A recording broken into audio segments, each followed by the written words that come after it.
What's up, all you Minties? This is the Uncanny Omar from Near Mint Condition, and join me today for an advanced look at the Spider-Man by Todd McFarlane Omnibus from Marvel Comics. So, let's get started. Before getting started, a huge thank you to David Gabriel and the folks at Marvel for sending us an advanced copy of this omnibus. This omnibus is due out in the direct market on September 8th, and then a few weeks later in the book market. So, speaking of direct market, that's exactly what we're looking at here. We're looking at one of the direct market covers. There's two direct market covers and one standard edition. So one thing I do want to take note of is the different spines. On the left-hand side is the standard edition cover, and on the right-hand side of this omnibus is the other direct market cover.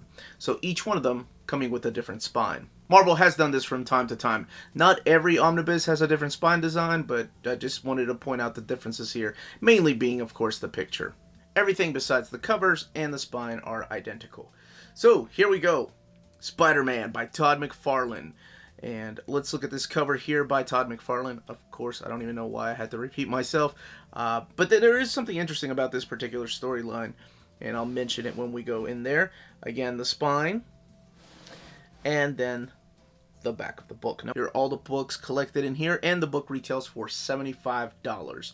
Now, what is a book overview without comparing it to the original printing? So, on the left-hand side is the original printing, on the right is the new printing.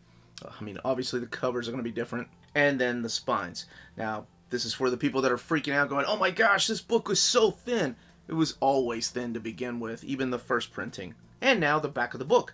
It looks like they're using the exact same blurb from the Comics Alliance, just a different font. The book that transformed comics, that is a fact. That looks like the same font, and then down at the bottom it's a little bit different because they've shifted the ISBN. The price of the book is still the same, $75. The spider webbing is a little bit brighter in the original printing than the new printing. Under the dust jacket, that's really cool. We're looking at the exact same image, with the colors in the new printing being a little more vibrant. Now, we're going to do an internal comparison, but first, let's get this open and talk about this particular story. Opening up this milestone of a comic. Black bookend pages, Spider-Man. That is the cover to issue number 13, which is one of the direct market covers.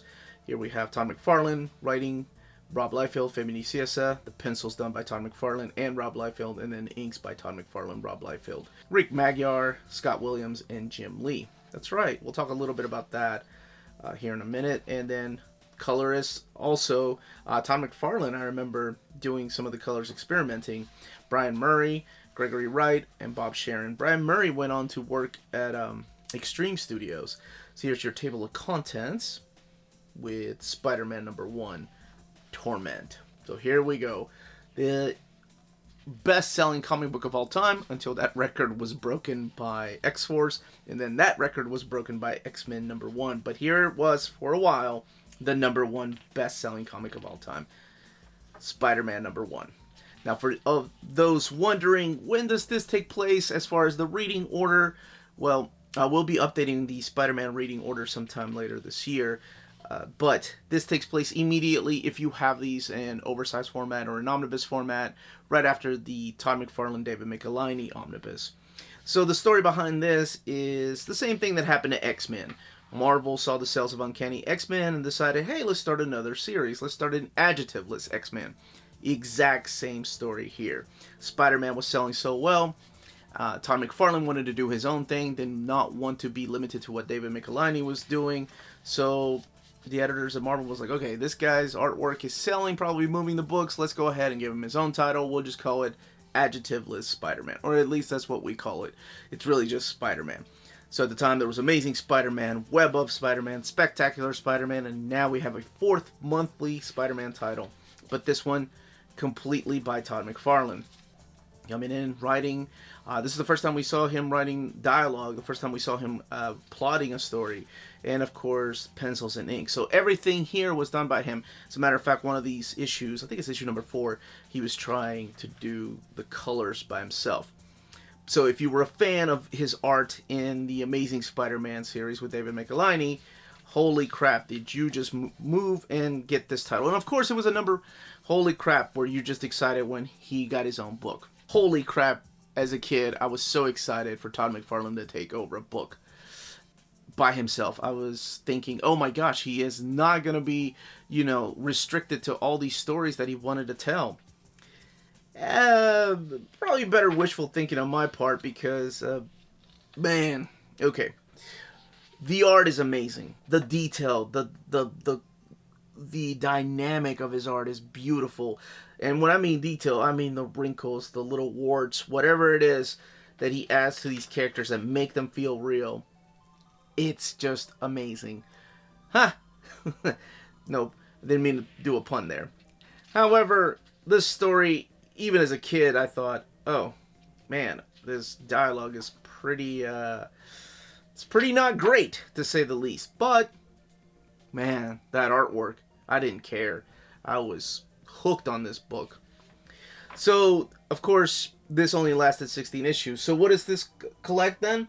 So this collects Spider-Man, again, adjectively Spider-Man as we called it, 1 through 14, and issue number 16, and then X-Force number 4. So why is it missing issue number 15? That one is drawn by Eric Larson, and written by Eric Larson. So this is the issue right here that he colored himself. So you could tell this is a little bit different than Gregory Wright's colors, but it is Todd McFarlane trying out coloring the comic by himself. That's what an artist does, right? He tries out different things. Doesn't always work. I think the only thing he never really did was lettering. So, here, let's skip around some because we don't want to give away that story. This is his stellar artwork. Oh, this is the Hobgoblin storyline. Kind of tell some of the things that he was doing here and probably moved over to his title, Spawn. Because after this, we'll talk a little bit about why he ended up leaving and decided to create Spawn. But you can kind of tell a lot of the elements that he borrowed for that character and a lot of the plot devices that he borrowed. But this is the big Ghost Rider story right there with the Hobgoblin. And then, of course, we have the Perception story arc, which is one of the cover here to this direct market. This is the team up with Wolverine. There's a serial killer killing children and just anybody up north, and they're blaming the Wendigo. Wolverine's like, no way, bub, it can't be the Wendigo. He ain't like that. So it's got to be somebody else. So he teams up with Spider-Man to go up there. And this is a particular issue right here where he was running late. Let me see if I can find it. Yeah, this issue right here, issue number 10, where he was running late. So he had some friends like Scott Williams and Jim Lee, Rob Liefeld. I believe even Brian Murray stepped in to do some inks. So while he ended up doing the pencils, some of his friends stepped in. And I don't even know if they're credited or not. I think they're just credited as his friends. But you can tell when it's not McFarlane's inks. You can tell when it's somebody else doing the finishes. It looks different. And, of course, we get the Cookie Monster story. That's what I like to call it. And that is issue number 13 with this iconic back in black cover. So why did I call it the Cookie Monster?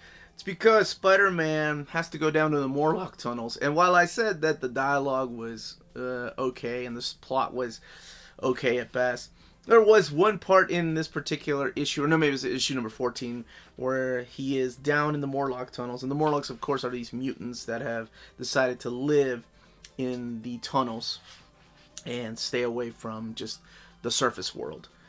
Because their mutant powers are like turning milk into cheese, and they look just not human at all. They couldn't pass as human, unlike the good-looking Warren Worthington III or Scott Summers or Jean Grey. So, man, say what you will about the story. Holy crap, this artwork. So he goes down here, and Morbius is down here. And I love this story because this is the one where, we got mutants. We got the Morlocks, the remaining Morlocks after the massacre, of course.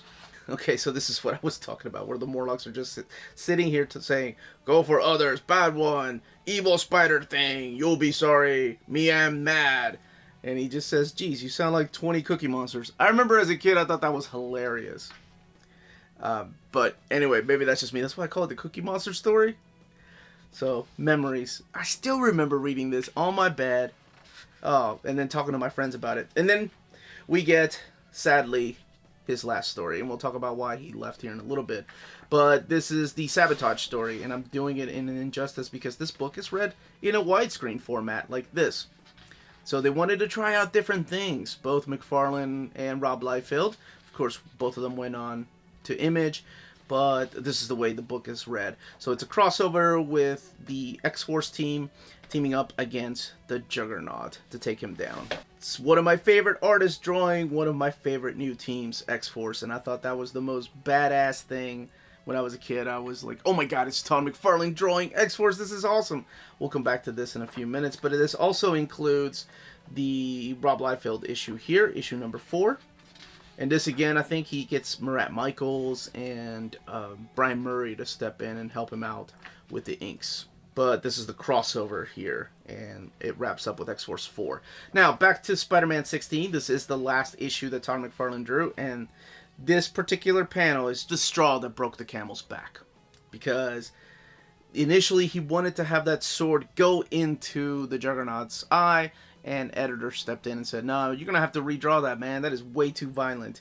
And he just had enough. As a matter of fact, I think they have the original picture in here. And I'm sure we'll find it here, but let's go to the extras. The book, by the way, has 440 pages. So the first issue did come in a poly bag. And then there were different variants. That's the one I used to have because I thought that was a really cool variant. This is the Platinum Edition. I never did get that one. The second printing. Some of the letter pages. Maybe all the letter pages. No, just some of the letter pages. Marvel Age. I think in Marvel Age is where they printed that picture of what the panel was supposed to look like with the sword going into the Juggernaut's eyes. Yes, right here. So, because of the comics code, they couldn't show this panel, but the Marvel Age magazine didn't have a comics code. It didn't need to be approved, so they decided to show it here. Amazing Heroes, which was an industry magazine, he did some of the covers for. Wizard magazine #1. That's how hot these guys were. They were spotlighted in Wizard magazine #1. Spider-Man Torment, I remember, got collected in, oh my gosh, in the early 90s as a trade paperback. We didn't have a lot back then. I always talk about that era of collected editions almost being non-existent. And that book right there, it got a trade paperback, the first 5 issues of that series. And it was huge, and it was hard to find too. I do love those colors. That's the color that they use for the front and back board here. And these are premiere hardcover colors that they're using. Promotional poster here by Todd McFarlane and Rob Liefeld for the Sabotage crossover. The trade paperback of Sabotage, another one of those trades that came out way early. And then original artwork. You have 440 pages and not much of an eye. Not that you really need one, but we're going to do a comparison to the first printing that's had a lot of reads because both my wife and I have reread that one. I forgot that, man, for some reason Todd McFarlane liked to go back and draw these characters in their other costumes. Alright, original printing here on the left, new printing on the right, both of them printed at the Donnelly printer, this one here in 2016, this one here, of course, in 2021. And I just gotta say thank you to our patrons, because I love this new camera. I can actually do things like this, a widescreen comparison. But as far as gutter loss, I think, honestly, they look almost the same. It's, let me make sure it's not the angle, but they look almost the same as far as the gutter curve that you're going to get in both books. But this is the very first spread page that we have in Spider-Man #1, and there's lots of those. Doom, doom, doom. I was so tired of reading that. But this is another one of those spread pages here. I think in the original printing it does look a little bit better. The colors, they're a little bit brighter on the new printing. Not very much, but just a little bit. Seems to be a little more bluish finish to the original printing.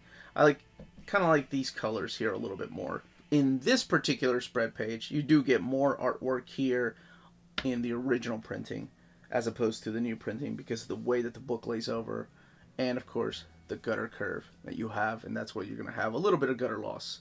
And while I have the book open this way, I wanted to compare, of course, the spread page in the final Todd McFarlane issue. Again, just a little bit more artwork here, but I do like the colors a little bit more in the new printing. But that's it. That, as they say, is that. Oh, this is cool. Huh. Pretty cool. But why would you buy 2 copies?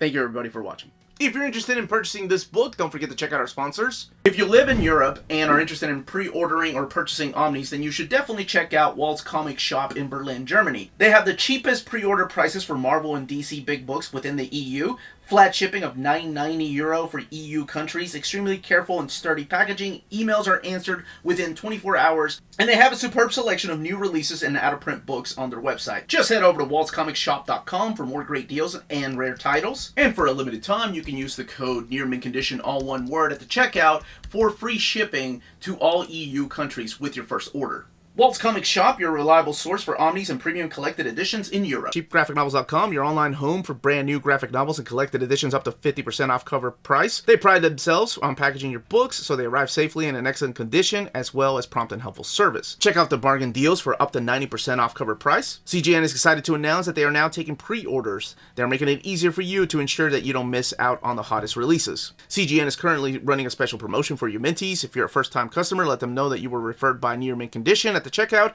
and you'll receive a credit for free shipping on your next order. This promotion is valid for U.S. customers only. Cheap Graphic Novels, your source for the hottest books with the kind of deep discount and quality shipping and customer service that will keep you coming back for more. And that was the content, the page count, and build of this omnibus. Let me know in the comments down below if you're picking it up, and if you are picking it up, which cover you're going to go for. If you already own it, if you have this in trade paperback, if you have this in single issues, if you've read this stuff, what you thought of the stories. Again, this was the Uncanny Omar. Thank you all so much for watching. Don't forget to hit that like button, subscribe, ring that bell for notifications. All of that helps with our YouTube algorithm and our channel keep growing. We're also on Patreon and on Spreadshop. Amazing ways to support the channel if you can do so. And more importantly, everyone, stay healthy, stay safe, and much love.